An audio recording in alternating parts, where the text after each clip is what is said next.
6-12-2025 ನಡೆದಿರುವ DSC 11 socio religious reforms and Indian national movements 1828 to 1947 5ನೇ ಸೆಮಿಸ್ಟರ್ಗೆ ಸಂಬಂಧಪಟ್ಟಿರ್ತಕ್ಕಂಥ ಬಹು ಆಯ್ಕೆ 10 ಪ್ರಶ್ನೆಗಳ ಉತ್ತರಗಳನ್ನು ನೋಡೋಣ. ವೇದಗಳಿಗೆ ಹಿಂದಿರುಗಿ ಎಂದು ಯಾರು ಘೋಷಿಸಿದರು?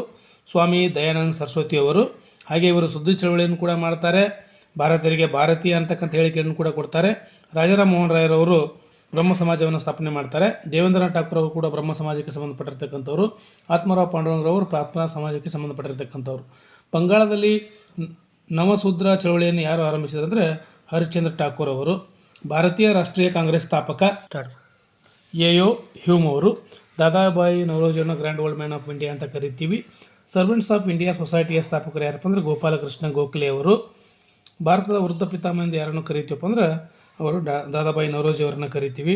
ಭಾರತೀಯ ರಾಷ್ಟ್ರೀಯ ಚಳವಳಿಯಲ್ಲಿ ಯಾವ ಯುಗವನ್ನು ಗಾಂಧೀಜಿ ಯುಗ ಅಂತ ಕರೀತಾರೆ ಅಂದಾಗ 1920ರಿಂದ 1948 ಪತ್ರಿಕೆಯನ್ನು ಆರಂಭಿಸಿದವರು ಯಾರು ಅಂದ್ಕೊಂಡ್ರೆ ಬಹಳಷ್ಟು ಜನ ಬಾಲಗಂಗಾಧರ್ ತಿಲಕ್ ಅಂದ್ಕೊಂತೀರಿ. ಅದು ಬಾಲಗಂಗಾಧರ್ ತಿಲಕ್ ಅಲ್ಲ, ಅದು ಬಿಪಿನ್ ಚಂದ್ರಪಾಲ್. ಸ್ವರಾಜ್ಯವೇ ನನ್ನ ಜನ್ಮಸಿದ್ಧ ಹಕ್ಕು ಅಂತ ಹೇಳಿದಂಥವ್ರು Balgangadhar ತಿಲಕರವರು.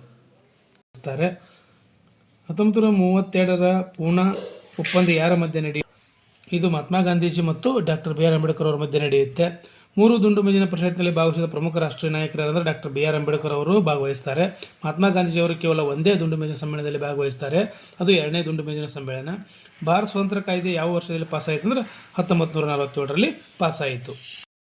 If you like this video please like, subscribe and share this video. Thank you.